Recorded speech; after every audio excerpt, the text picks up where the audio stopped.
Hi, welcome to Sacred Conversations with Vision Battlesword. This is an audio series created by me and by the Sacred Light spiritual community for our own benefit as well as for anyone else that might be interested to hear it. This represents a new kind of podcast or a new type of audio series that I call a community conversation. So I'll be talking with the Sacred Light spiritual community and we'll explore all types of topics from truth to philosophy, spirituality, consciousness, psychedelics, and many, many more. And the goal of this is just to explore reality, to explore truth, and to see what all of the different pieces and all the different perspectives are of reality that we can put together into an integration of an entirely new philosophy. So I hope you'll join me for this journey, and without further ado, here's our episode. Thanks. So are you ready to talk Yes, I about would love to dreams? talk about dreams. I'm so happy. Oh Yeah, man, I'm I'm so so happy excited. you gave Me the too. list, and I'm like, that's it. I got so many stories that I don't even know where to start or which one to give you. Oh, great. I can't wait to get into this. I've got so Yeah, much you to, told me to talk yesterday, about and on I'm this like, this is topic as awesome well. because we're talking about the same, we're literally talking about the same thing, but you're more of a like scientific and mathematical point of view of it, and I'm a little bit on the other side, but like the idea is the same. Yeah, I think so. Well, then let's begin with who are you, Anya Bell? Space cadet. That's that's the perfect description for this topic. Ju- I Just, love it. riding the waves of all kinds of spaces and timelines and you name it. I think that's a great moniker and metaphor, because when you say space cadet, I'm imagining an eager young recruit into some like space force or federation or something. It's like, oh, I'm going off to space. I'm on a journey. I've got so much to learn and all kinds of opportunities for growth. But I think you mean it in a Right. lot of different ways, right? I imagine outer space for sure. I know that you and I have both been regular intrepid travelers of the psychedelic space, and the dream space is mostly what we're going to talk about today. What other spaces are you a I mean, you traveler in? nailed it. It's multidimensional spaces, right? It's not just this physical, waking hours kind of spaces, but also even without psychedelics, how many different spaces are you usually navigating and traveling through? Because daydreaming is a dreaming, right? How is it different from nighttime dreaming? In my opinion, not that much different. You're just a little bit more aware of it, if you are aware of it, right? Actually, I remember I was the one also recommending this book. It's called Reality Transurfing by Vadim Zeland. Hmm. He actually just released The Reality of Self, which is like a second, more modern and fitting to our timeline book than the old one. But the old one is really good at describing the different timelines and everything. And he's always asking, he's like, you will become a more aware being if you keep asking yourself, am I sleeping or am I awake? Am I sleep or am I dreaming or am I awake? So if you do this kind of exercise throughout the daytime, then it will be easier for you to kind of like realize that you're sleeping at night and then navigate and control your dreams at the dream state at night.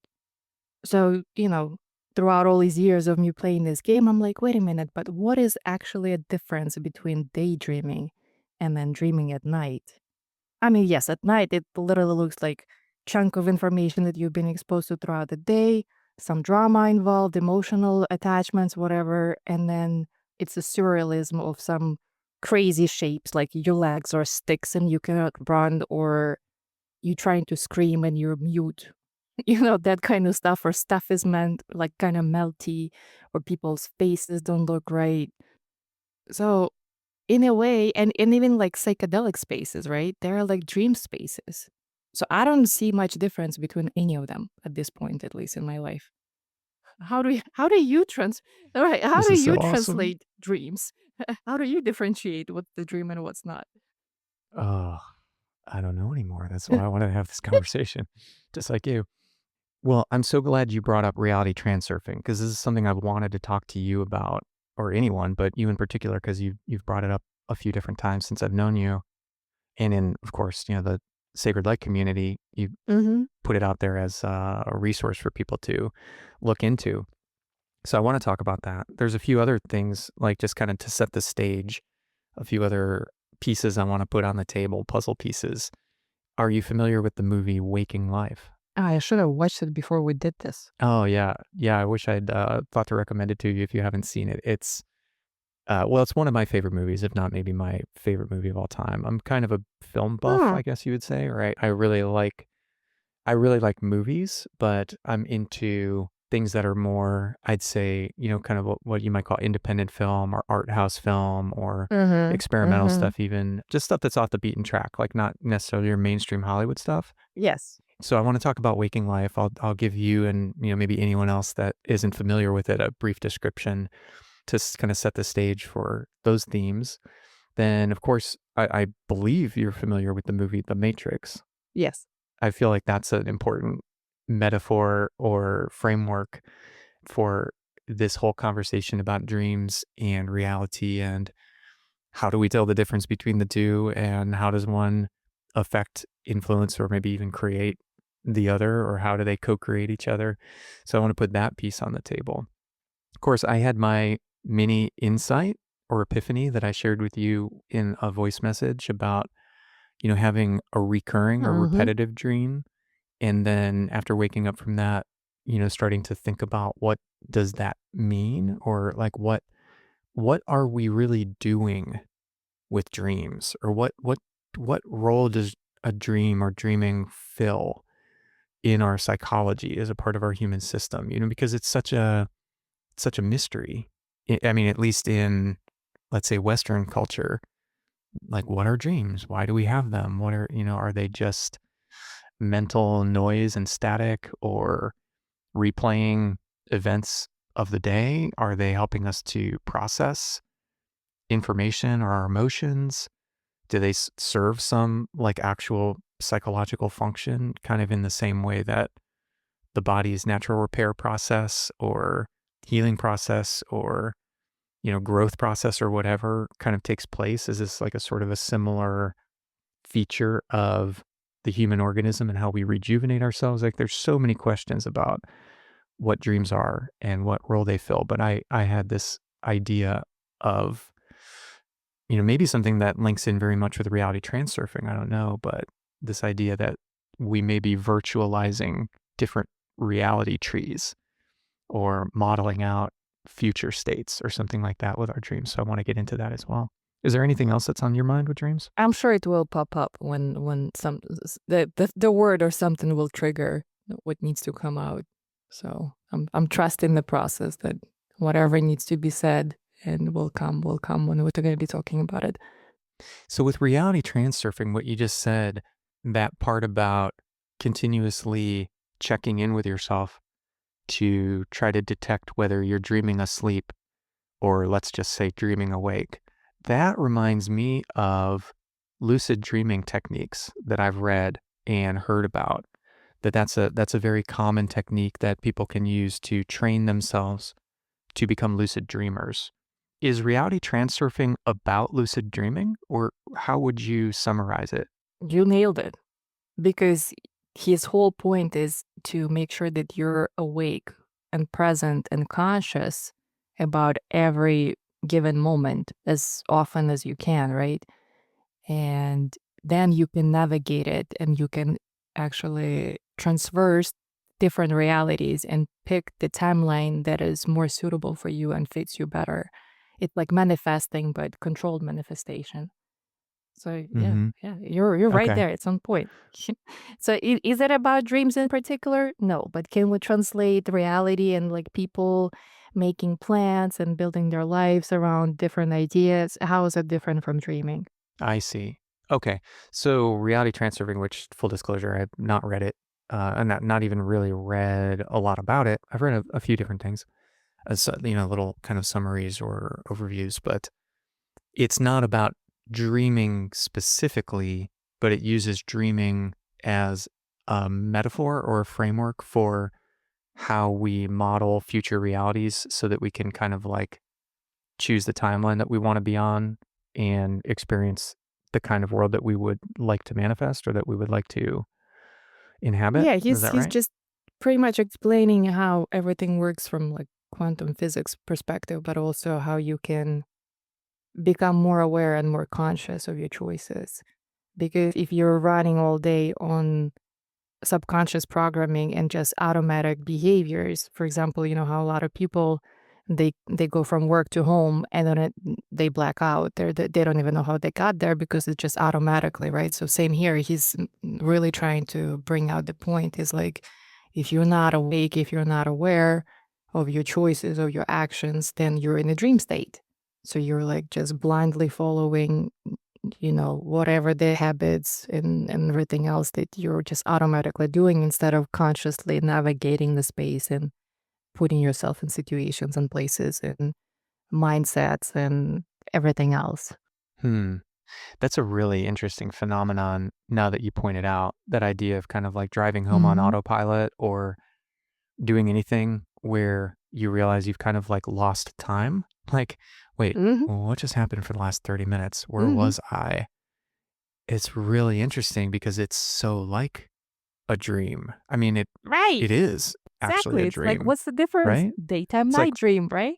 yeah, yeah. It's such a fascinating idea to think that you could actually literally fall asleep and dream while your body is up and moving around doing things on your behalf. It really raises a lot of existential questions of like, who's in control Exactly, here? exactly. That's the point, right? Because and then he brings up another big subject of energetic pendulums, right? And then politicking is a Yeah. perfect example. Like you have two parties gassing, you know, each themselves up, and then like trying to make sure that you get the attention, or they're in control of your attention, and they're literally like you're dream walking, and they're controlling your behaviors, but you're being in a la la land and not fully conscious and present. Yeah. This theme has come up quite a few times in the last several sacred conversations that I've done. Well, I keep bringing it up, I guess, Of is course. the truth because, yeah, because it's just when I'm having conversations with different people on different topics, but this particular theme keeps coming back to me of like, who am I? What is what is I? What is that self-referential identity, that thing that whatever this thing is that's speaking to you now, that is the thing that can go away, even while, my body and something is still having a life and an experience and, even taking action and doing stuff. It's so interesting because it points in the direction that there must be more than one identity inhabiting this physical vessel. And it makes me think of other models of psychology, like the Jungian map of the mind, where there's all these Mhm. different parts and only some of them are conscious, that is to say above the line of what we call quote unquote conscious awareness. And then we talk about like internal family systems and parts work. And anyone that's experienced that knows that you can have a conversation with some other part of yourself that seems to, in some way, be a separate identity. And yet it's all in your mind or Mhm. something or Yeah. whatever. It's like, who drove me home? That's what I want to know. Like, who drove me home while I was dreaming? And where exactly was I when that happened? What do you I think? mean, that's a great question. Right, because who's talking first of all? And I like playing that game. Who's talking? Because if people are aware of the internal dialogue, then they will know that, it still might be the same voice, it's your voice, but intonation might be different, right? The tone and how they deliver the message might be Hmm. different. So I always like to play that game, who's talking. And I don't know who's talking.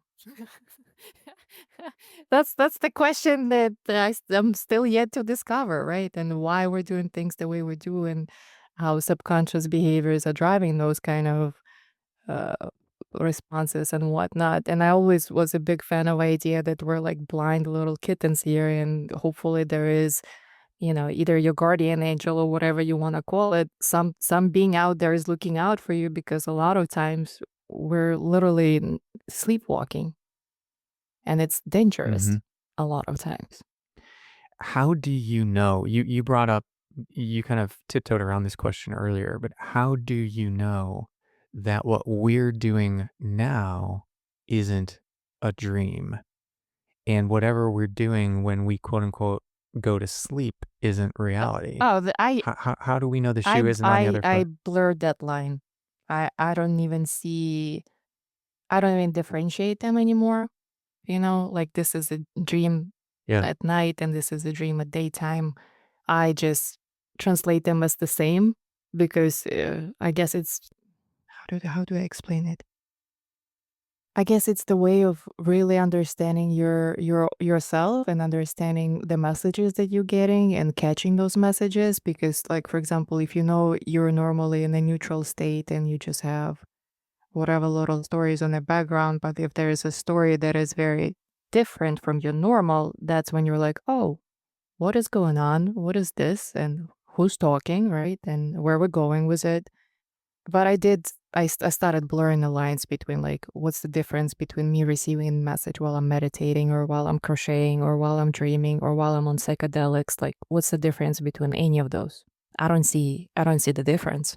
It's the same, in my opinion, at least my perception of it. So you consider the experiences that you have while you're asleep, so to speak, as being just another part of your Yes, life experience. precisely.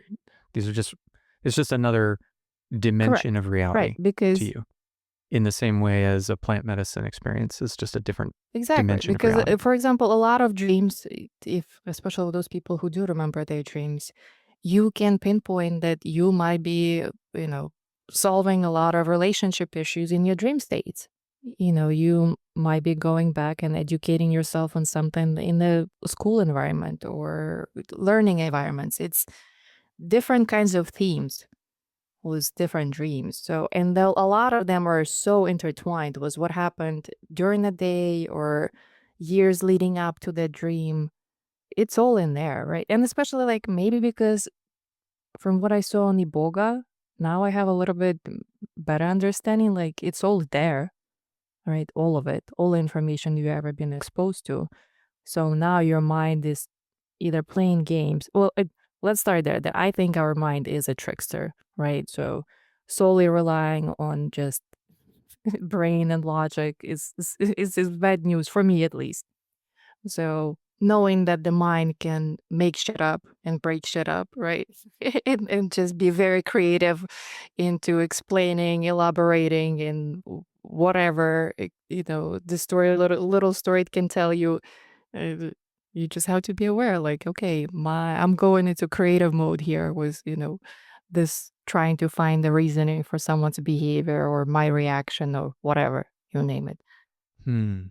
What I think I heard you say a moment ago is that in a boga experience, you came to the realization that, like, all of the experience we've ever had, all of the information we've ever taken in through our senses is, like, perfectly Yes. recorded in high fidelity Hmm. somewhere in our mind or somewhere in our person. It's all there, it's all accessible. We just don't know how to access it in normal awareness. Typically, we only get like a tiny, tiny, tiny fraction, a sliver of memory content, but it's actually there and it can surface. And Iboga, for some reason, helps it surface. Did I hear that right? Yes. Wow.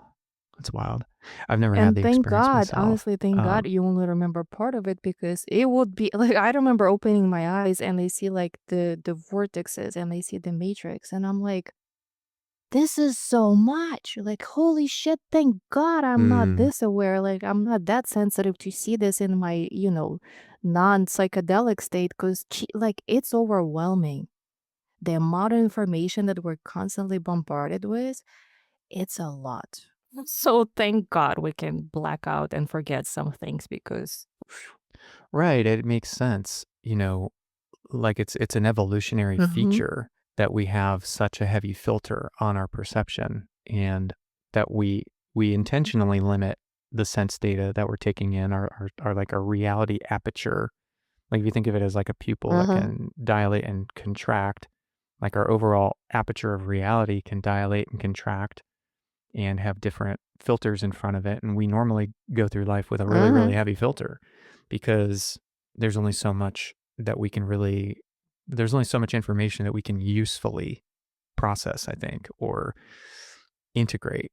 And then the same thing is true kind of for our memory. You know, it's like if all of our memories were present with us at all times, like how overwhelmed would we be? Like what would we, how would we even function? What would we know how to do with all of that information? So it is a blessing that we have been constructed in this way that, yeah, the data's there. You know, your DVR is always running. It's always streaming.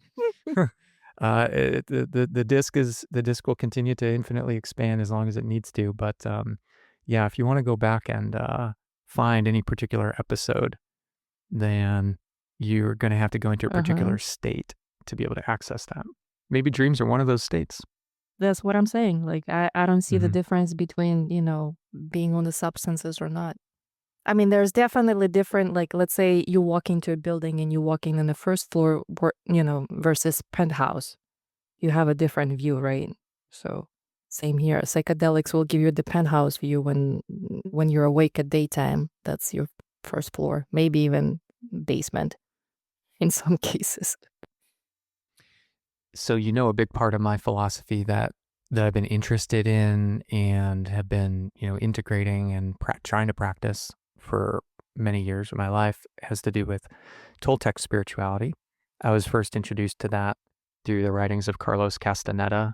I've also spent a lot of time with the writings of Don Miguel Ruiz and a friend of mine who lives here in Austin, who's a spiritual master and has deep wisdom that comes from the Toltec tradition as well.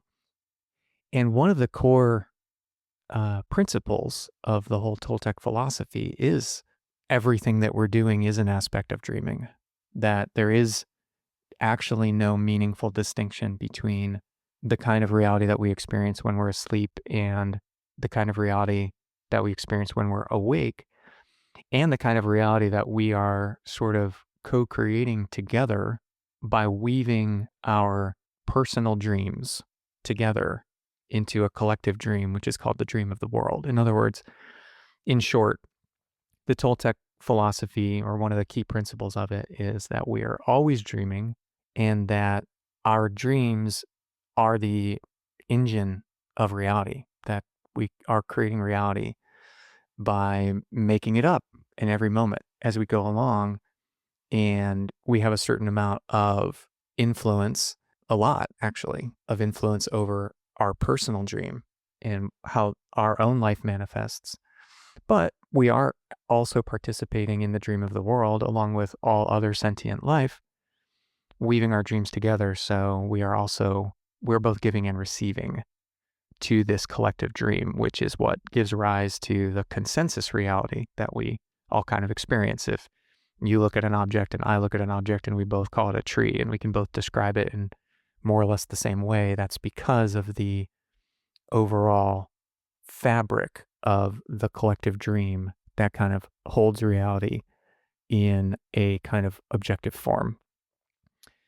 So with that being said, I just wanted to kind of put that puzzle piece on the table as well, and that seems to integrate well with reality transurfing and probably other philosophies of manifestation as well. And just to see what you think about that, so we've kind of explored just a little bit about our own internal experience of the sleeping dream and the waking dream, so to speak.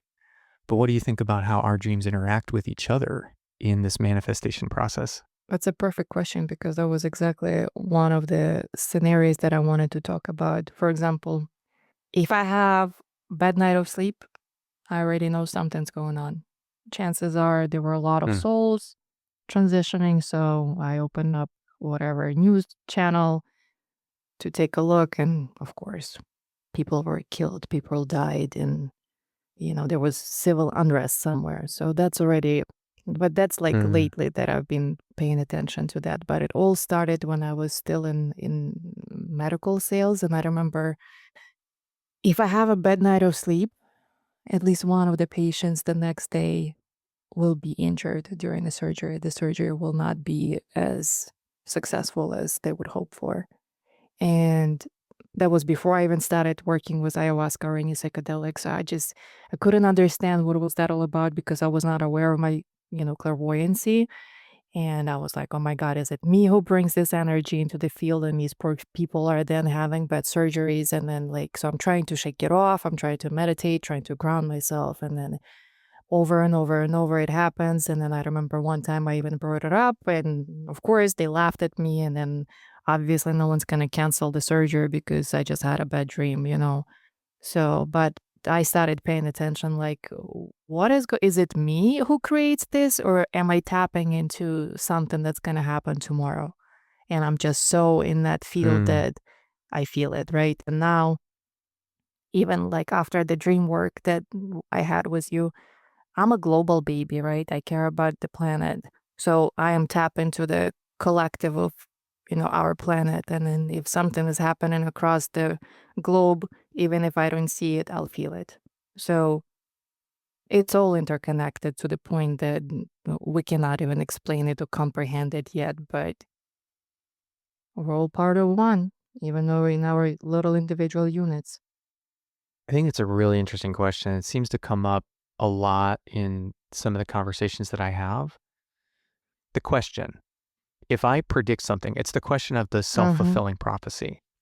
If I predict something, am I seeing a possible future or a possible reality, or am I creating it? Mm-hmm. You know, there's several people that I know that lean heavily toward this idea that whatever it is that we predict or expect, we're calling it to us. We're calling it in. And I think there's certainly I mean, I haven't there's certainly an aspect of that which seems totally plausible to me. But then additionally, where does that leave room for just the possibility that people can have a sensitivity to future outcomes, or even just an intelligence, or you used the word clairvoyance, and I think of a word which is Right. premonition. If you have a dream and you see something in your dream and then that turns out something very like that turns out to come to pass, or you see confirmation of things that were shown to you as future events. Yeah. What do you think about that? Is it a calling it in, or is it a looking forward and seeing what's coming? And I think the answer to that question ties in a lot to the question about determinism versus free will, right? Because if we see something, if it would be true that we saw something as a future event that turned out to come to pass, where does that leave room for us to change the future? Or are we just on rails, just like following a predetermined path? What do you think about all that? I think it's both. Partially Uh-huh. us resonating with that outcome for the other person who needed to have that kind of experience. Like in my particular case, like, there are people who came into a surgery and they needed to learn certain lessons, like take a break, right?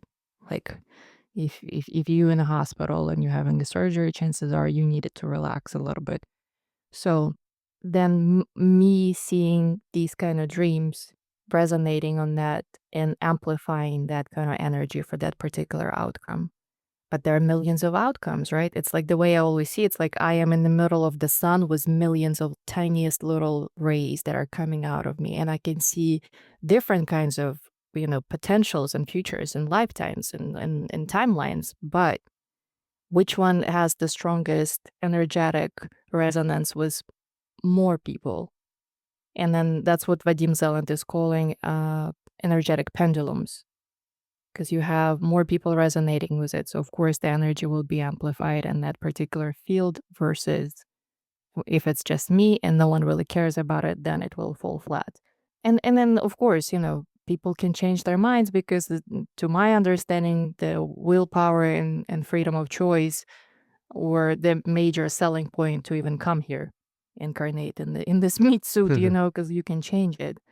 There might have been certain scenarios that we chose to or we thought we wanted to play with and try before coming here. That's like one of the beliefs, but I do believe that every single one of us can change and make the shifts if we focus long enough.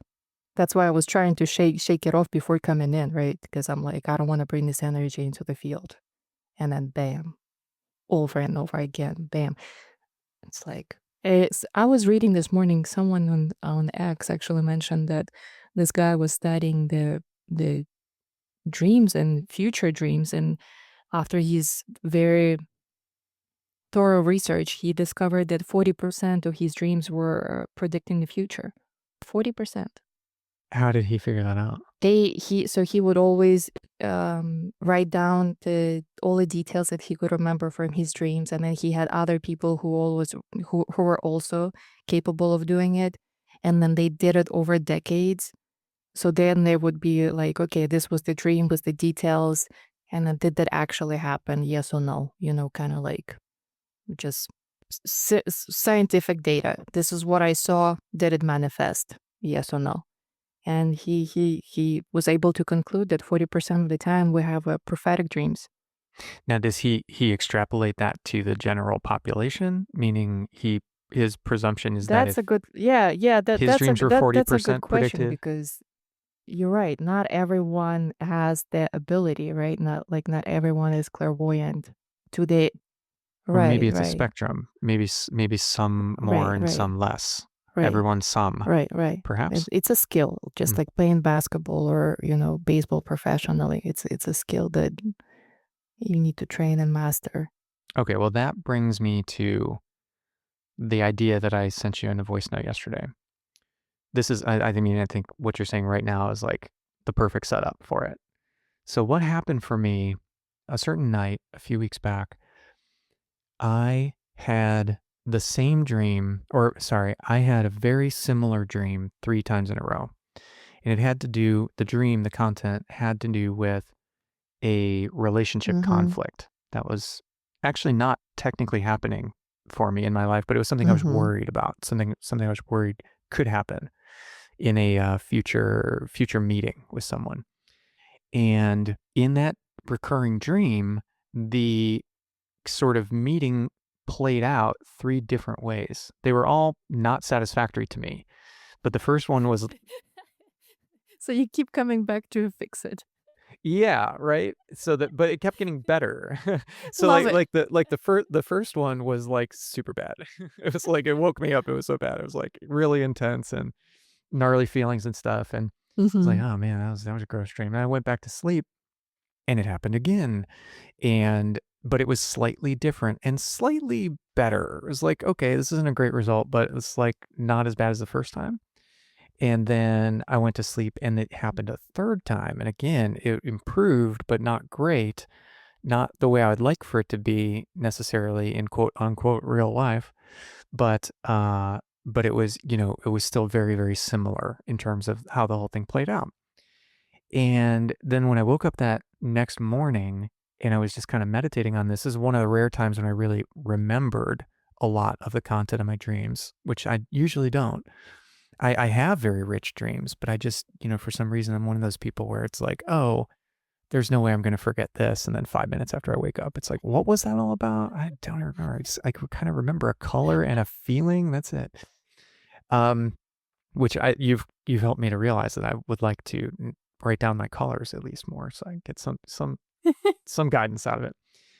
Anywho, my idea was, wow, I wonder if what we're doing in our dreams or with our dream time is using our brain as a matrix, as a virtual reality simulator to model out possible futures and explore the probability space of what can happen in time for the purpose of discovering the outcome that we would like to create. And then whether we are consciously aware of it or not, whether we remember that dream and choose to take any action based on whatever are the lessons we may have learned from it, nonetheless, under the surface, unconsciously, we are selecting reality. We are guiding ourselves through this, multidimensional roller coaster ride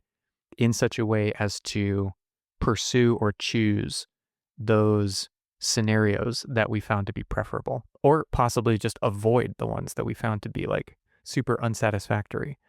So that's my idea. And I think that links up so well with what you just said about this science project of trying to track how predictive are our dreams. And then I think it also, of course, ties back into reality transurfing, which seems like that's what it's all about. What do you think? I would like to actually ask you, so do you think it's the exploration of the dreams or resolving the conflicts on the different dimensions? That's a great, yeah. I love that reframe. So like my idea. Oh, and what you're saying is also not just resolving the conflict, like in terms of my own Mm-hmm. emotional processing, but like really resolving it. Like the idea being, what I'm hearing you saying is that in that dream, me and this person were actually Yes. hashing it out You're in the using my dream words space. Like it exactly was, it because I'm was, like, are you exploring or hashing it out? I'm like, no, let me change it to resolve the conflict. Yeah. Yeah, you're yeah, doing that. that's fascinating. Yeah, it didn't occur to me that that could be the case, but now that you've brought it to my attention, I'm very curious about whether that could be the case, whether we are actually meeting up in the dream space. And I think I have had an experience a long time ago that I was very, very convinced that someone else and me had a dream, like a Mm-hmm. shared dream together. And I never confirmed it with that person or not, but I was convinced, like, me and this person, we definitely had the same dream. We like met each other Mm-hmm. there and had a shared experience. Have you ever had that experience? Oh my God, how many? I don't know. You tell Like, me. I feel like I'm resolving half of my shit and in my dream state Have because you even like confirmed it with other people though? Have you said like, "Hey, I think I am very did you have a tempted. dream?" I am very Yeah. tempted because there's What's one holding you back? uh how will what's holding me back? It has to be the perfect timing for that person to be open to even to that because I can Uh-huh. freak people out, right? Because Yeah. if you really think about it, like with the psychedelics in particular with ayahuasca, you're resolving a lot of conflicts in a different and in different spaces and dimensions. So how is it different from resolving it and hashing it out while you're dreaming and sleeping? Same thing, in my opinion, right? Yeah. So the one big example of that whole conflict resolution is this one recurring dream that I keep getting with my mom.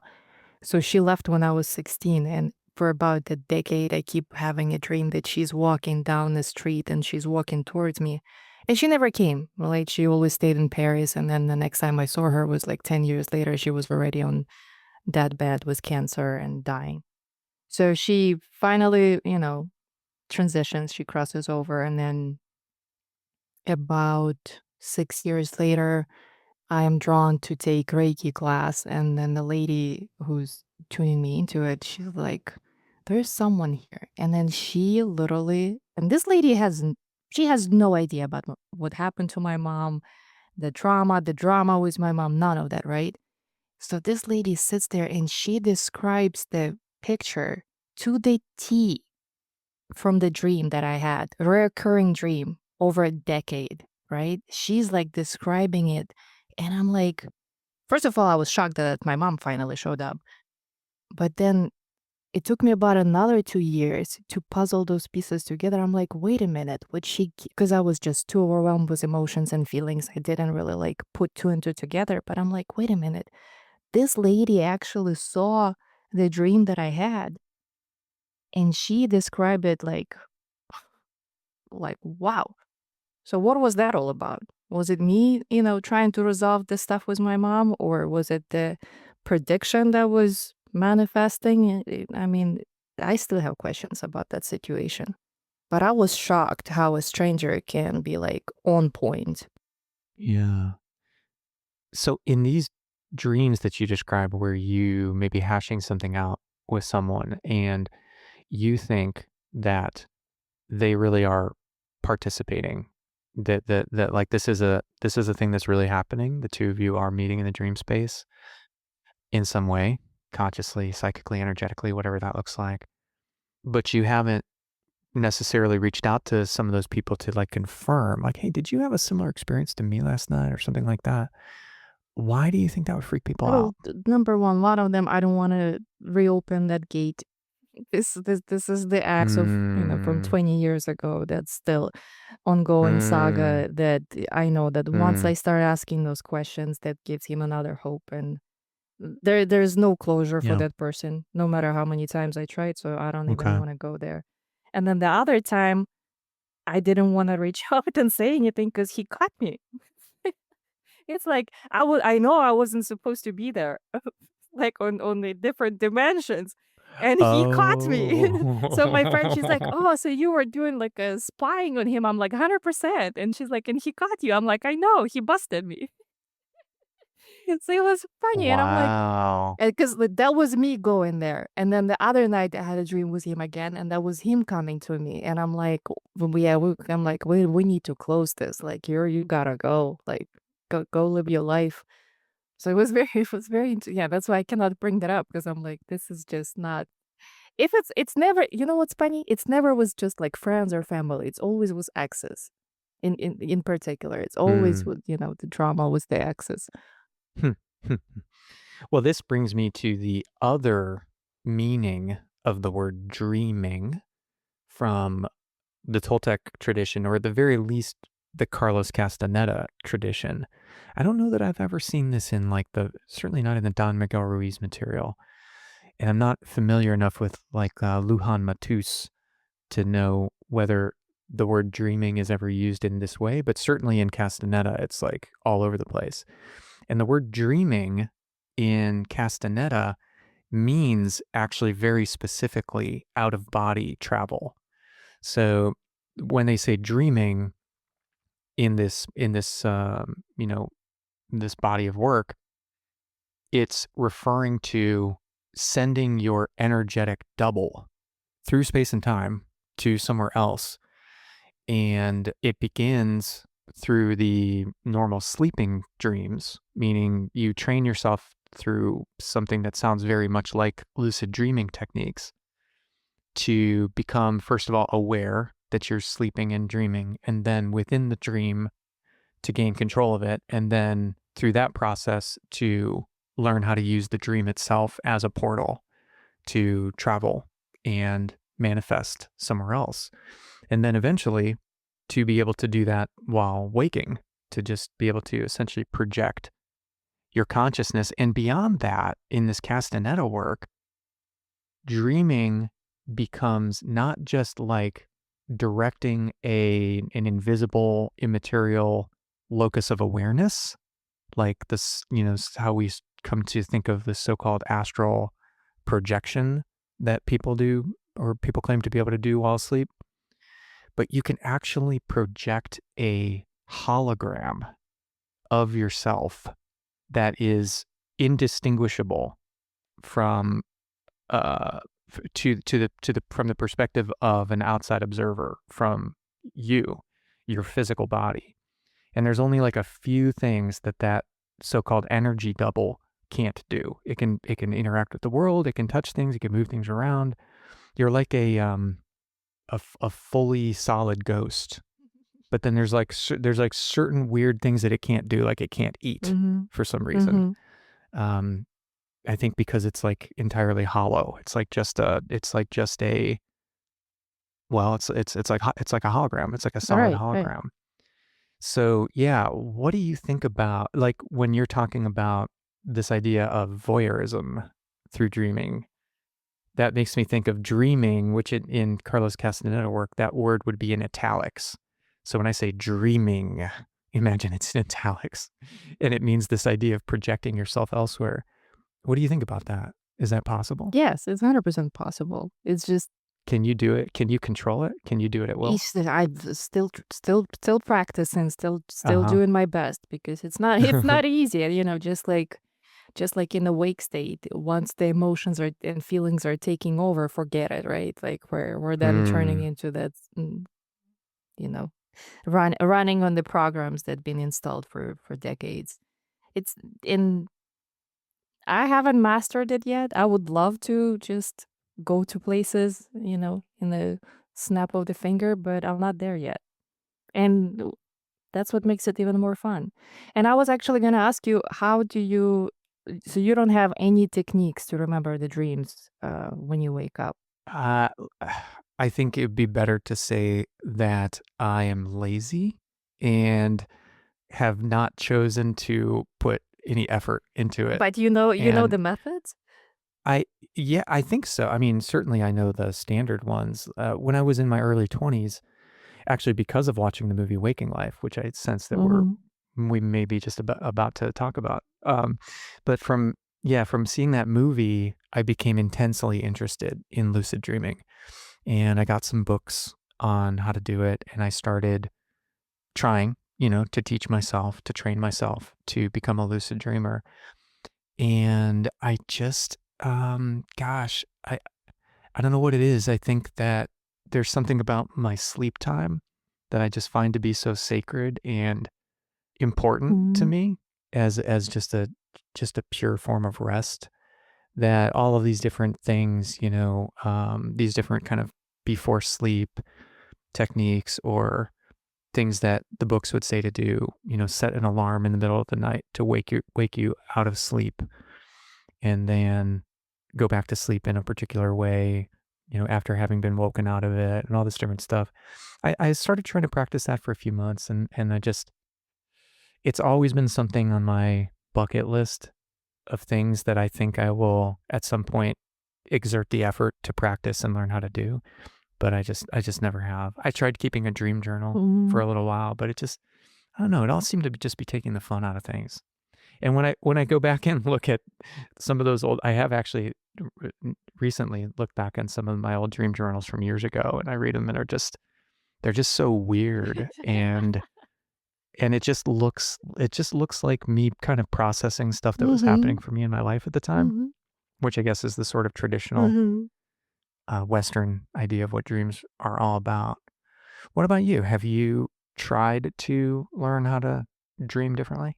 It's not even the dream different. I was asking to remember the dreams because you did you Oh, you yes, you that's right. did you did mention how I'm gonna remember it. So you're already there. You at least you're aware that you're dreaming and I'm gonna remember it. What I do, if I remember that I'm dreaming, then I will repeat the dream in my mind at least once or a couple times. It will Mm. stick a little Mhm. better, and then the moment I wake up, instead of rolling around, because the moment you shift your position, that's gone. That's it. It will disappear. Oh, So if you can lay interesting. still and remember the dream and then write it down immediately, either on your phone or with your hand, like a dream journal by your bedside, whatever the case might be. Like I always have my dream notes on my phone. My phone is in the airplane mode, and then the little notepad is open for me to start typing the dream. So that's how. You know what would you know what would probably work for me? This is great advice, thank you. You know what would probably work for me in thinking about it would be to make a voice note Or that, yeah, instead for some of people, yeah, like, "Hey, Siri," yell at her and yeah. yeah, instead of trying to because that was the thing with the dream journal that always it just felt very disruptive, Mhm. having to get the pen and get the book and turn the light on and all the stuff, and then to your point about changing positions, like, I never heard that before, but it makes so much sense now going through the all of the physical like, just moving around physically and getting to the point where I could actually start to write something down. It's gonna fade real Mhm. quick right then, but if I could stay still and just shoot a quick Mhm. dictation into a device, then I bet I could remember them a lot more. Yeah, that's the trick that I've been using, and it worked out really nicely. Or, like, or even, sometimes was my planned journeys. I'm like, "Oh my god, I gotta remember it," and she always reminds me, she's like, "You saw it once, you'll be able to tap into it again, relax." And I'm like, "Okay, cool." So there is no pressure like, Mm. "Okay, I gotta keep up with everything that's coming, and I gotta remember what I saw." It's just like, "Anya, relax. Like, you saw it once. When time is right, it will come back around again." I'm like, "Okay." But with dreams, Mm. I love, writing them because I'm brilliant. And I cannot wait for technology to get to the point where it can read my handwriting better than I do. It's Uh-huh. it's terrible. And hopefully, I can download everything, all my journals, all my dream journals, all my little notes, and like, hey, can you summarize what is going on here? And like, it spits back out this little report, like this, and that, da da da da. Like, oh, I would love for technology to get there. Yeah. So as of right What now, do I'm you collecting the information. Well, okay, maybe that answers my question I was about to ask, but I was curious what value you get from remembering your dreams or recording your dreams. What do you do with that information, or how does that help you? A lot of times it actually is like a cherry on the top to whatever situation is or circumstances, or it's like that confirmation, because I don't like getting ideas and confirmations from other people, and relying on yourself can be tricky, right? So the more data I have to actually like, oh, look, you're right here, or you made a mistake here. So it's like teaching me to trust myself more. Hmm. Yeah. Interesting. Do you use them to make predictions or confirm predictions like what we were talking about before? Yes. And what would you say your success rate is? The success rate, I wish I was wrong more. Yeah. That's So that's like a lot of things you dream about turn out to yes. seem to come true? Yes. Wow. And it's like, you know how they say, like, even the God is afraid of people who is like can see the future, because it's you have to understand. Then if anybody else is involved in that situation, and then you bring it to them, to their attention, they might hate it. They might really do not like Mhm. what you have to say, because you're changing the little plan that they have. And now you're bringing to their awareness there is going to be a shift, and a lot of people do not like that. So that Mhm. stirs up the whole, complexity of the relationship. I've had this curse too. It's like the Cassandra Mhm. curse, right? Cassandra is that figure from Greek mythology who is given the gift of foresight, Mhm. but the curse also that no one will believe her. Mhm. And yeah, I don't know where some of my foresight comes from. I don't I don't necessarily associate it with my dreams, but then again, I don't remember 95% of my dreams too. So, but yeah, it's an interesting little trap. Mhm. And it brings you back to quantum physics, like what we were talking Right. about with reality transurfing, the role of the observer and the role of, influence. Like if I tell you what's going to happen or what I think is going to happen, does that change? Does that literally change reality just in having communicated that information? Because now in the light of that information, you're going to make different choices. It reminds me of, a lot of different movies about time travel, Mhm. especially, Mhm. where it's like, no matter what you do, you can't change the outcome because in whatever it is that you did to try to influence it, set off a different chain of reactions, which boomerangs back around and ends up with the same result anyway. You just gotta But then take a also little to your, detour, right? yeah. Or it's like, it's the universe is like playing a joke on, just it's almost like a comedy of figuring out all different ways that the same exact thing could happen, and you're just like out of luck, But it also reminds me of what you said, that like people don't like prophets get, burned at the Right. stake. Right. People Exactly. don't like prophecy. It's really Yeah. interesting. It's Is there especially if it doesn't serve them, they hate it. Yeah, exactly. Is there anything that you would like to is there a prophecy that you would like to make right now? Something you think is gonna happen? No, I'm remaining blank for now. Like, my dream. I want our planet to be healthy and everybody else on it. So that's my prophecy. Mm, I'm focusing mhm, on the nature and how incredible she is at actually taking care of us. mm, mm. What do you think about my idea that our minds are modeling out possible futures while we're in the dream state and helping us to choose the timeline or choose the path that we would most like to be on in our waking life. Do you think that that idea has any, is that interesting to you, I or mean, does it have any merit? why do you think so many people keep talking to psychics on a regular daily Mm, basis? I mean, some mm-hmm, people call a psychic once a week because they want to mm-hmm, know, right? Well, mm-hmm. I guess it's a human nature to know what's to come, so I can be prepared for it. That's just the normal human psychology. Like if I'm aware of what's coming, then I'll be more comfortable responding to the situation versus last minute drop, panic mode. What do I do now? Yeah, but what I'm saying is not so much like thinking of dreams as predictions of the future, but thinking of them more as the creative process of the future. You know, in the okay, so let's come back to the analogy that I used in my voice note, which is the electric sheep Mm-hmm. screensaver, Mm-hmm. which you now know exactly what that Mm-hmm. is, and you probably even remember that you saw it in Mm-hmm. my house Mm-hmm. in a very special, Mm-hmm. moment a couple of years ago. And yeah, so the electric sheep screensaver is the world's premier psychedelic visualization, in my opinion. It's been around for like 20 years and Wow. it just keeps evolving and getting better. And the basic premise of the program, it's a computer program that runs on computers and is like the search for extraterrestrial intelligence in concept, which is that it uses your computer's idle time to basically crunch numbers and do work, if you will.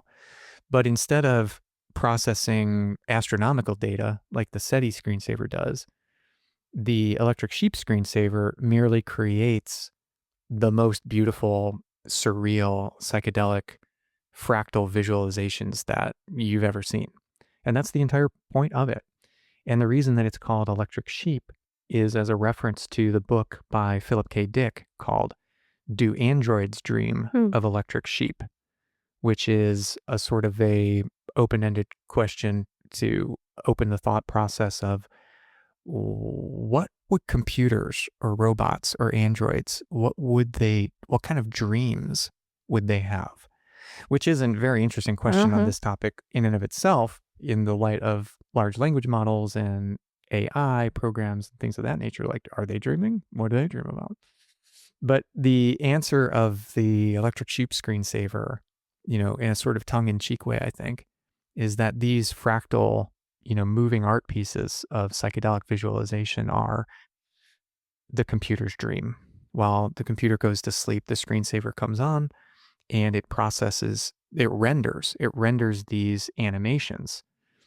And so that's what's interesting to me about the analogy between the screensaver and our dreams, is that it's not merely that the computer plays pre-programmed content.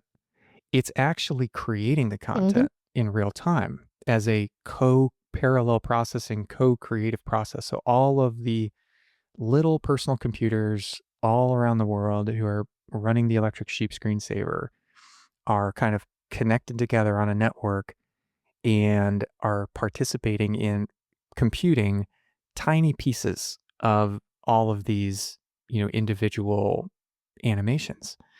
And so they're participating in the creation of the dream that they then get to witness as it plays on the screen, or that I don't know that they get to witness it, but we get to witness it. So that's kind of that's the possibility I'm entertaining when I think about my recurring dream and how it seemed like I was playing out a loop, like the electric sheep fractal Uh-huh. loops. I was playing out a loop of a social interaction and trying out different variations of that thing. Was I predicting different futures that could come to pass? Was I merely engaging in a practice exercise of thinking about different ways that things can go and then programming myself subconsciously to learn from those virtual experiences? Or was I actually crunching models of reality and causing those timelines to get born? And then, as a possibility of choosing the actual reality that I'd like to move into when I get that moment of agency. That's kind of where I'm going with it. Like, are we crunching? Are we like the computers? Are we each kind of processing our frame of this great, big, multi-dimensional movie that we call reality? Yes, 100%. Because as you mentioned, you have the evidence from their, awakened state, the reality, right? And then you have your desire. So you're working on resolving the conflict and have the result how you want.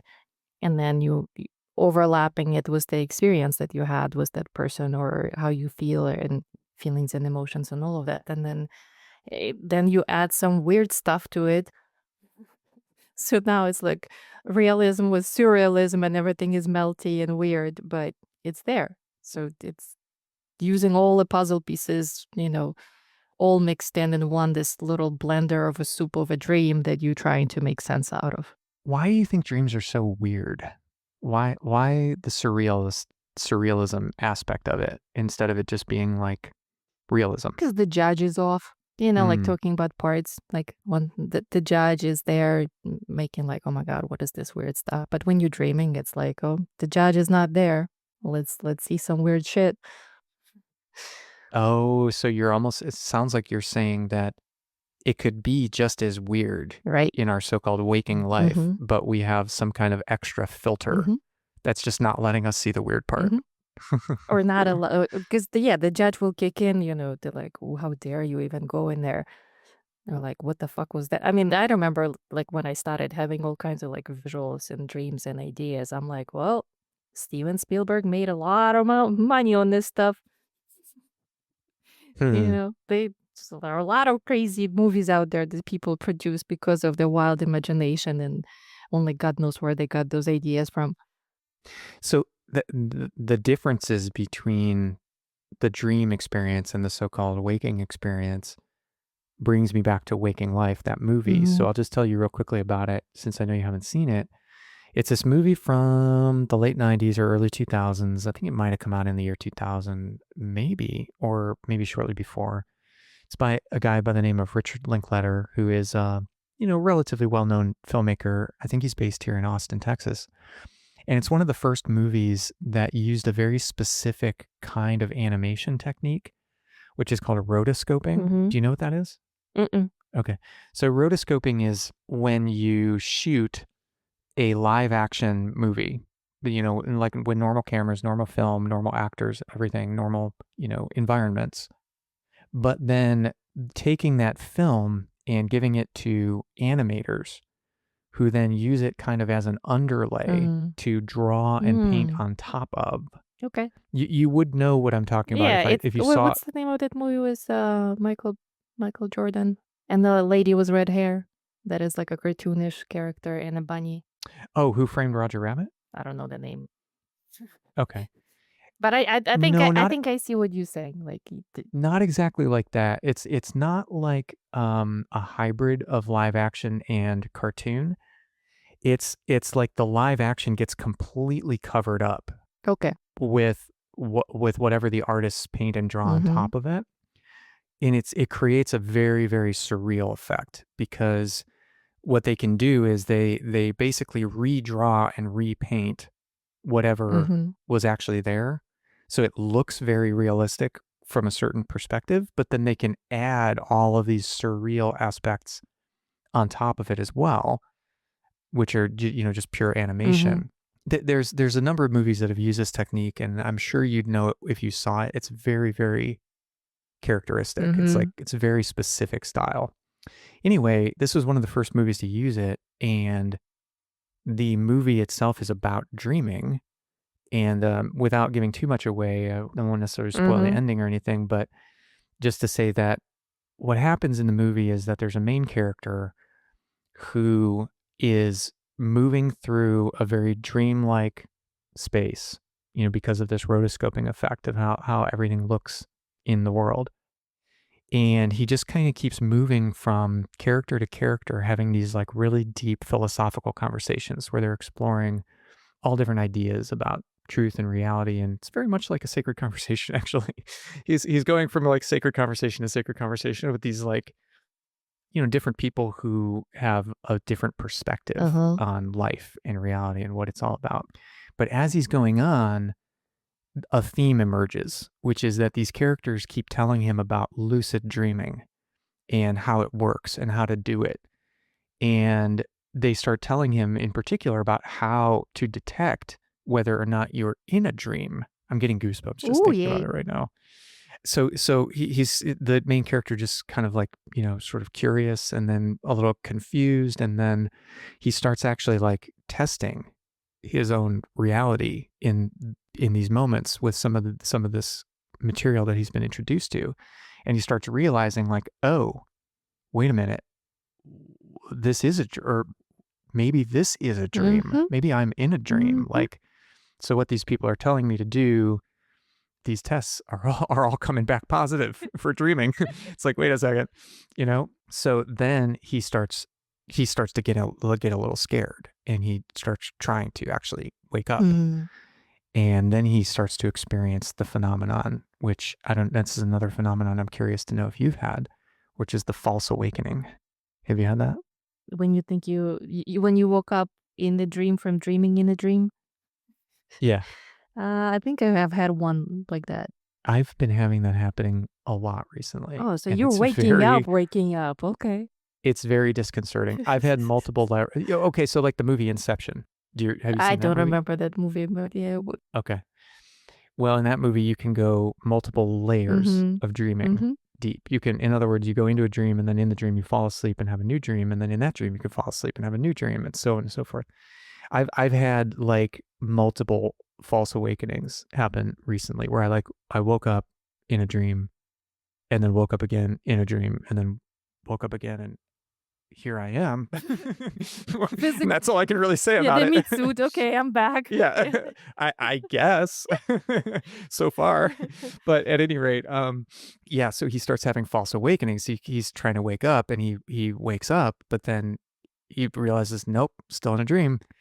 And it goes from there. And then that's the point where I'll let you watch the movie if you want to watch it. But what it's reminding me of is when you're saying, okay, the dream is like reality, but so-called reality, but it's more surreal. And what I'm curious about is, why are there these specific limitations that seem to show up in dreams? And have you noticed this as well? So like there's the lucid dreamers, the common knowledge of them is that there's certain things that don't work the same in a dream as they do in so-called waking life, or that you can't do in a dream. Kind of like the dream projection body in Carlos Castaneda material can't eat for some reason. And supposedly in a dream, there's certain things you can't do, like there's a global light that you can't change in the dream. You mentioned it at the very beginning of our conversation, like, is the dream dark or is the dream light? Kind of makes a big difference on what's going on and what the significance of it is. But I think you'd find that if the dream is dark, let's say, globally, that you can't make it any lighter, no matter what you do. Even if you become lucid in the dream, where you have control of it, in theory, you can't, you'd flip a light switch and nothing would happen. Or, you would turn on a lamp and it would, the light bulb would seem to turn on, but you'd notice that it didn't actually make anything brighter in the room. Weird stuff like that. Other things like you can't read text in a dream. You can see a book, you can open the book, but if you look at the page, you'll just get, incoherent symbols. You won't be able to read anything on it. These are just things that I've heard. Right. And I think these are things that I think I have also noticed in my own dreams as well. I'm curious to know if you've noticed telltale signs like that you can be able to detect when you're in a dream. They change, actually. Because I remember even someone posted something like, have you ever wondered why we don't see our phones in our dreams? And I'm like, I do see cell phone. Like, so now I see and I do see letters, I see numbers, I see writings. So it changes. I guess it depends how much how much psychedelics you have in your system. Because yes, different people see different details, right? And then my point is it changes. Like, yes, it was different, and now I see more detailed than I used to. Hmm. So it's all about Are practice. are there any limitations that you are aware of with dreams? Yeah, there are always some sort of a limitation, and it's usually connected to what I'm processing or what I'm dealing in reality at the moment. That usually goes hand in hand. So it's like, in a way, like in the medical field, they always teach us like everybody got a snapping point, right? Like you can handle a lot of stress, you can handle a lot of drama and trauma, but that at some point you'll snap and you're gonna lose it. So I Hmm. feel like our minds are hiding stuff from us, knowing that we're gonna lose our shit. Or just, because start spinning out of, of, Hmm. of control and proportion. So it's like a, what are those? Short circuit protection thingies that we have by Fuse. our TV. Yeah, fuses. So that's at least how I see it. Like if it's not shown to you, that's probably because you're not ready yet. So the layer, So it's like there's right. protective mechanisms in the dream space to prevent us from blowing our own fuse. I mean, just even look at it this way. Like imagine if you start seeing spirits out of nowhere. Like Mm-hmm. that can scare people because Mm-hmm. they're different looking. They're not something that you're used to seeing. So that might do a lot of more harm than good. But if the person is ready for it and was educated and prepared for that kind of, interaction, then your nervous system can handle it. But a lot of times the nervous system is going to be shutting down, and or like it will be the escape mechanism where you're just going to black out and you won't even remember the experience because it's too traumatic. Like we'll have a different capacity for that kind of information to enter. Huh. What do spirits look like? Oh, they have different shapes and colors and feelings, and because in my case, like I started smelling them too, like smelling the diseases, and that's just not fun. So it's like a combination of not feeling like they feel yucky in my body, and then I see them, and then I smell it too. It's just the whole picture is right.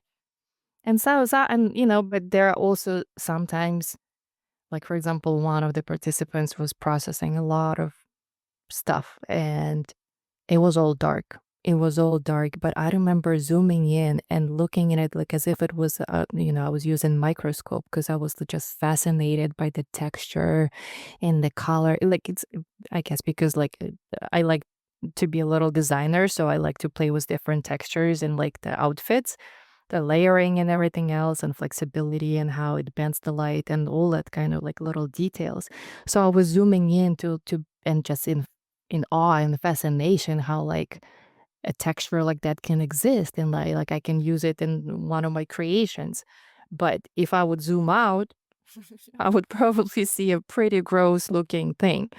But zooming into it and focusing on what was helpful for me, or my curiosity took me to, that wasn't as scary. But they do, like the dark ones, especially like the lower vibrational ones, the little guys I call them, they're literally like roaches, they're just shifty, they're fast, and you just see the shade like a shadow running really fast from one corner to another. They do not like the light, they hide, and the moment you bring your attention to them, it's like you killing them in a way with your light, so they run. But some light ones, they literally look like stars. A lot of them look like stars in the sky, just, sharp, pointy appendages, extensions, or they're circular like orbs and sparkly like glitter. They all have different shapes and structures to them. Wow. Yeah. How long have you been able to see them? Oh God, I cannot even put the timestamp on it. Obviously, Do you see? psychedelics brought it up to like bigger extent, but probably since I was a baby. Wow. Do you see them in your dreams and in your waking life both? Yeah. Hmm. Like for example, I was taking the exorcism class because hand in hand was work that I do, right? So I remember she was teaching us about the hierarchy of the dark ones, and my computer just shut off. I was kicked out from the lecture halfway through it. And I remember walking to the kitchen, and the visual that I got was like, because she was just talking about the lower vibrational beings like Lucifer and demons and you name it, right? And I'm walking into the kitchen, and the visual that I got was, it's like if you ever been to a, ghetto nightclub, like the darkest of the dark, and you're the only white girl coming in there. First of all, some people gonna love you for being there because they're like, ooh, she likes this kind of stuff, so, she's into it. We love you for being here.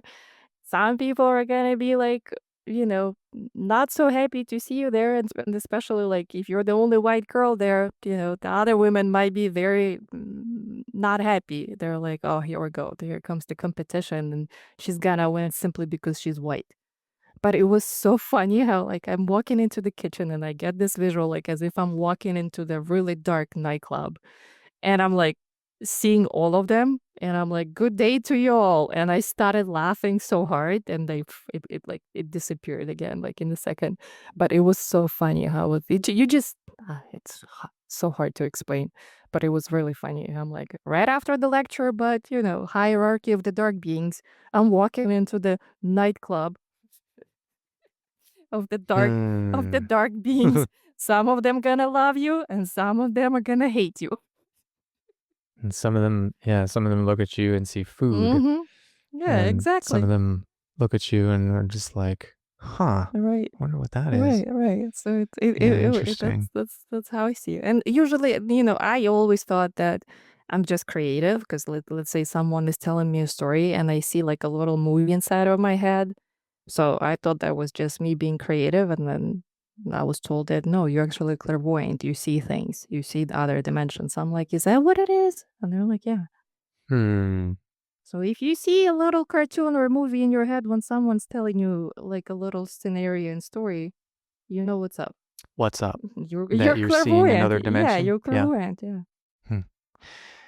Well, I think I have seen some spirits sometimes, but rarely.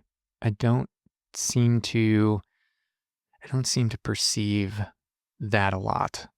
But after my father passed away about 2 years ago, last month. Yeah, I had some strange experiences. I definitely had some strange smells. I had some strange noises and dreams for sure. I tend to have dreams with and about my father right around the time of his death and his birthday, which is kind of in the same general part of the calendar. And He's visiting. Yeah, I'm sorry to hear it, but they're visiting, especially when it's around their transition time. Because my yeah, mom does the same thing. She shows up. yeah, I was wondering if you thought that was real, Mhm. as compared to just my own sort of No, psychological no, they processing. come. Hmm. Well, then maybe off the record, I'll tell you about my dreams sometime and see. Yeah, okay, that's a good question. I would like to ask. What meaning do you make out of dreams? Do you spend any time analyzing them? Do you look at them for clues or themes or, meaning, I guess?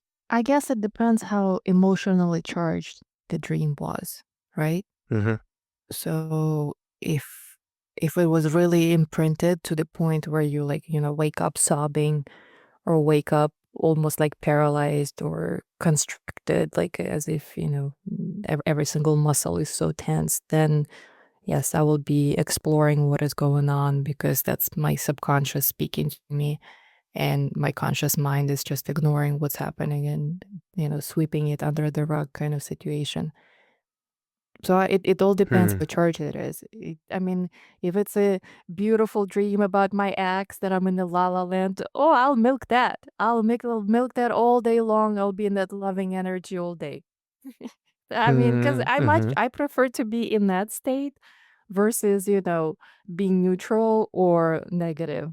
and in a lower vibrational state. So you, you use it But you however don't. you want to apply it.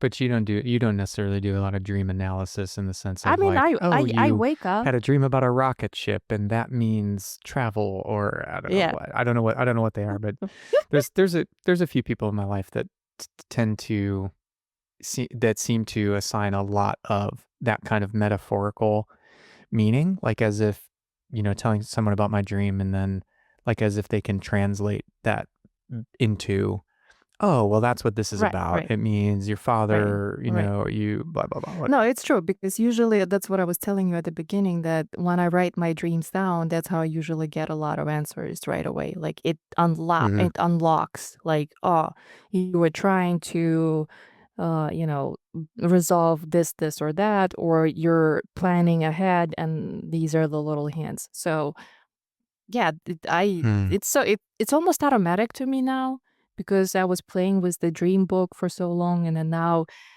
sometimes playing with ChatGPT based on the Edgar Casey's work, and then the the whole global research on symbols and translation, just to see if it resonates or if it's like completely off. So if I'm looking for the answer, then I'll be doing more research and looking into it. And then Hmm. if it's something that didn't have much charge to it, then I'm gonna let it go because I know whatever I'm gonna need, it will be shown to me again, one way or another, either through movie, video, someone telling me something. Like I'll see it on the billboard. Like it will be known. Like the information will be repeated. Hmm. Hmm. Have you ever asked ChatGPT if it dreams or what it dreams about? No, I should. That's a I'm great just curious. question. That's a great question. I don't talk to it myself, but if you would talk to it for me, I'm I'm curious. gonna write it down before I forget. Yeah, ask.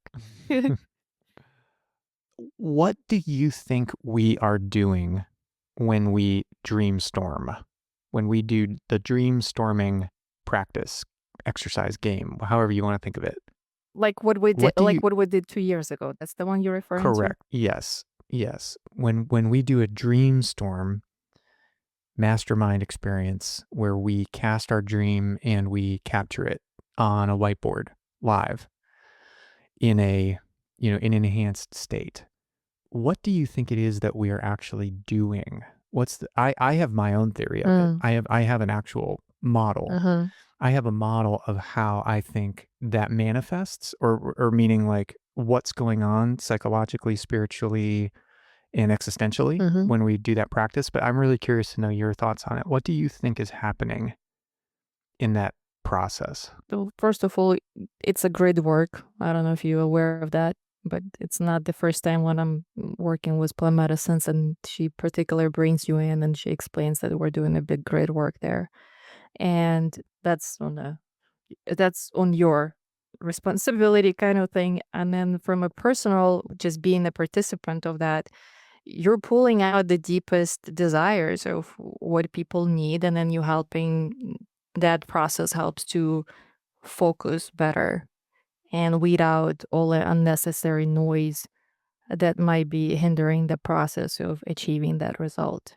So it's there, right? But it's covered with layers of what ifs, but I can't, and whatever the excuses are. So you're you're Hmm. you're pulling out the subconscious desires, if you will.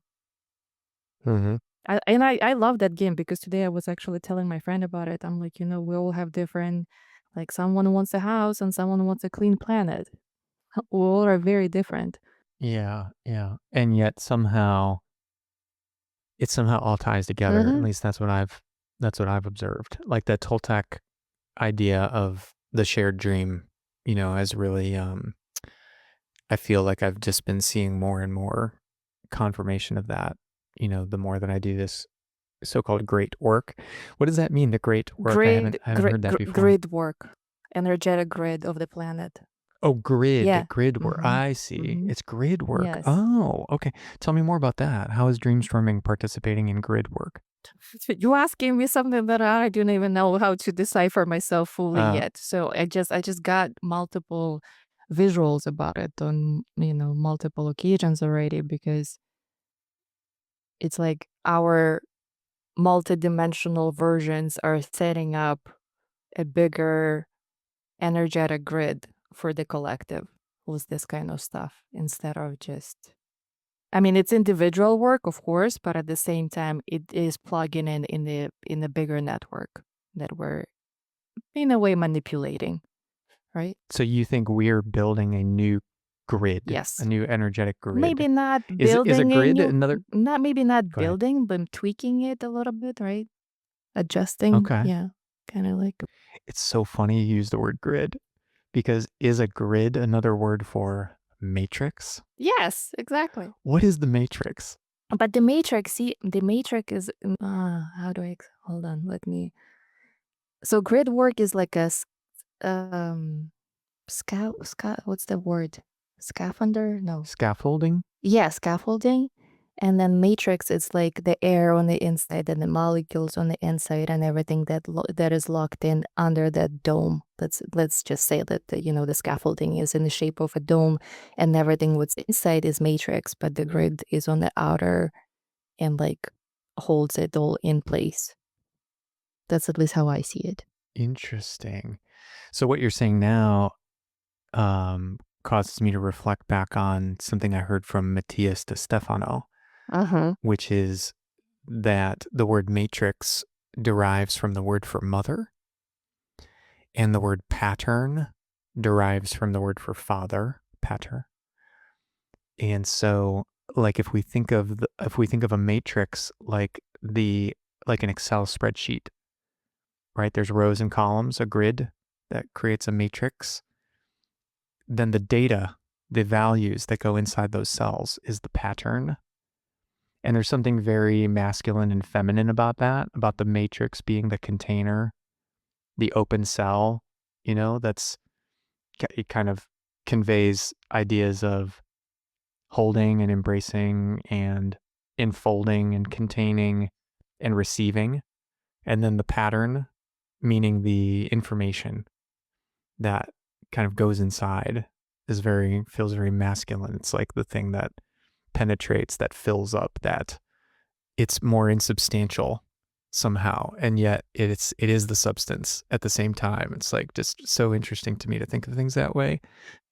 And so my question to you is, are we in the matrix? 100%. What is the matrix? Universal soup of energies. Okay. That's the best way I can describe it. Is it a simulation? Yeah. What's the simulation running inside of? What's the stuff of that? Who made this?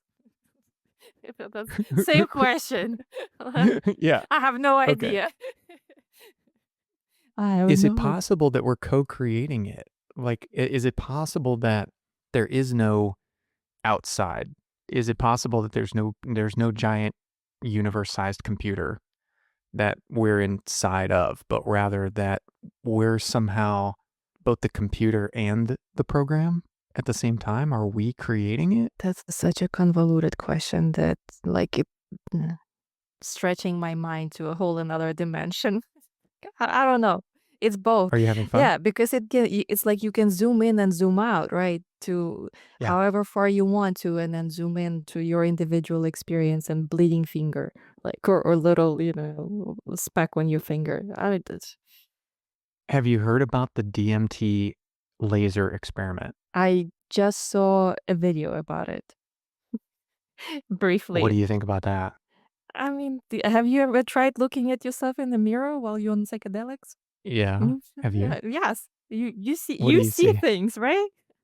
Yeah. Under you. What do you see? It's like if now the medical technology is actually so incredible, and they have like these machines where you can like put like a little laser being on top of your hand, and you can see the blood vessels, right? So for example, like nurses, they really struggle with elderly patients, giving them, the IVs, putting IVs in and everything else. But with this technology, you can shine a light on your arm and you see exactly where it's at, so you don't have to guess. So Wow. same concept, right? Like you look in the mirror and then like, oh, this skin kind of melted and I see blood vessels. And then there's some other kind of like different colored, God knows what it is, right? Like it's, or I remember even standing so close in front of the mirror that I felt like I can walk into it and go into like Narnia, or the whole another dimension while I was there. Hmm. It didn't feel like it was a layer or It felt like it was a portal. right, or like I could walk right through it. I would not bump my head on the on the mirror, on the glass that's like stopping me. Did you try? I was scared. I'm not gonna lie. Yeah, yeah, yeah. I was not that I would be scared. Yeah. adventurous. Yeah. Because what if Yeah. what if I'm gonna like it there a little Right. too much? What if they're all right and it's all just a dream, it's all just a hallucination? Have Yeah, I could have hurt you have you myself, right? tried the laser? I have not personally tried it yet, Do you know people but who did? not personally, no. But yeah, there's definitely some people who are talking about checking it out. Right. But let's just say, for the sake of argument, let's say that it happens to be true that let's say you and me, Anya, and others that we know can actually verify and confirm this from our own real experience, that when you shine a diffracted laser on a reflective surface and ingest some, like a sub breakthrough dose of DMT, and then look at this reflection without looking into the laser and Mhm. not hurting your eyes Mhm. for sure. Right. But when you look at this reflection while on DMT, that it happens to be true, let's say, that you see through a crack in reality to the other side where there are lines of code of special characters that look very much like what's described in the movie The Matrix. Zeros and ones, right? W- I think what's being described is that it's some kind of like alien alphabet. Light codes. Kind of, let's just say it's light codes. Whatever it is, let's just say, for the sake of argument, that multiple people can look through this so-called crack and see the same characters. And we scientifically confirm this. Like, yeah, we're all actually seeing the same thing at the same time. This is a quote unquote shared hallucination somehow, or some other phenomenon that we've only just discovered. What would that mean? What would it mean if there's code, if there's alien character code just on the other side of some kind of like veil of perception that we can actually puncture using drugs and lasers? What does that mean about this world? Like, Honestly, I think help me understand, Anya. I think it might mean panic for a lot of people. Yeah, no kidding. Because there is a reason why a lot of this stuff is hidden. Because some people just cannot even grasp the concept that there are beings out there that are having different set of skills and technology. Um, for us individually, I think it just opens up a beautiful possibility to play with it and Hmm. see if we can manipulate it and change it. So yeah, Do well, you I think would it's like to true? change it. I would like to play with it, and I mean, I guess that's why we're doing what we're doing, right? You're trying to change the perception of people and kind of like move them to different timelines with it. Yeah. Well, you're talking about dreamstorming now. Right, right. But isn't Yeah. it the same Yeah. what we're doing? Well, that's a good question. Mm, What I think we're doing is we are creating a crystal clear projection of our preferred reality. And I think what we're doing is we're removing, I agree with your description in a lot of ways, like what you said. I think we're removing a lot of the static, the noise, the interference mhm. from our signal, the signal that we broadcast into the collective dream. We're making our signal very clean, very pure, and very specific. And I think that however you care to interpret that, whether you prefer a purely materialist frame, which just says it's all psychological and we're getting ourselves, aligned internally to our desires and the things that we really would like to create, which manifests as behavior. And therefore, we create a self-fulfilling prophecy, which says, I would like to do this thing. And then, what do you know? I did it. Or whether it's a more spiritual, there's a spiritual component to it, which I personally believe, or a metaphysical component to it, or an energetic or magical, if you want, component to it, which are all things that I think I actually believe, that we are giving and receiving energy to this matrix, and that we are adding our pattern to it, our information to it. And then we, therefore receive what gets mixed with other people's intentions and energy and information and gets sent back to us. Any which way you look at it, it seems to work. Yeah. It seems to be a useful focusing device to help people to realize the reality that they would prefer. And that's good enough for me. I mean, your own point was it being crystal clear, because I don't think I've had a visual more crisp, clear than that. I remember I was just fascinated. I'm like, if I could see stuff like that on a regular daily basis, like, whoa, holy cow. Like, then the rest of the life feels like a dream, hazy one, right? Yeah, that's interesting, isn't it? How sometimes our waking life can feel less real than a dream or any kind of peak experience that we have. That's so interesting.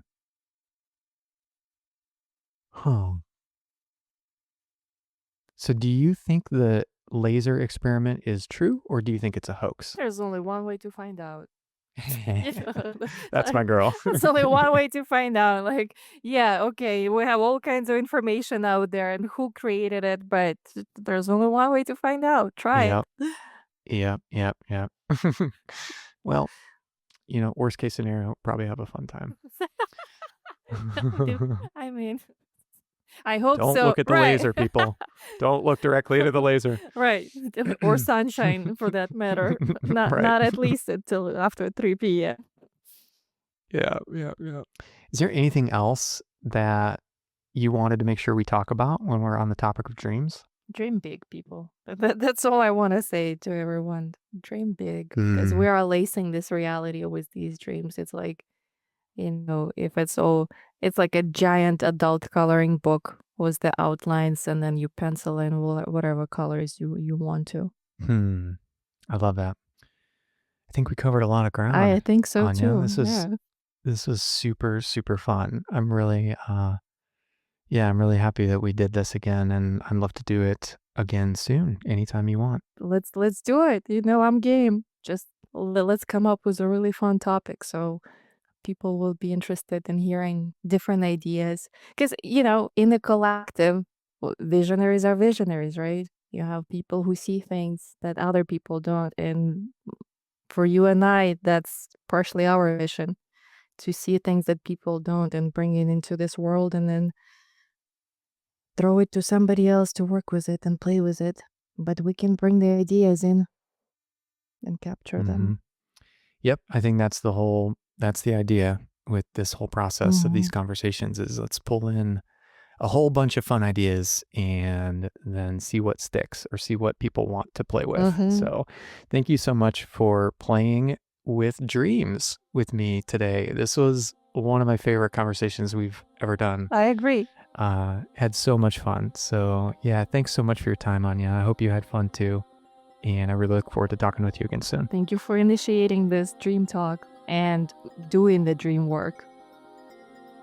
Thanks for joining me for this sacred conversation. I hope you enjoyed it as much as I did. And don't forget that the conversation can always continue. We can build on a topic that we've already talked about, and we can also start new topics and see how they all weave together. And that's just the exciting thing about this whole journey of exploration, is we don't know where it's going to go, but I'm really excited to find out with you. Please don't be shy to reach out and schedule your sacred conversation on whatever topic is interesting to you. Thanks a lot, and I look forward to talking with you soon.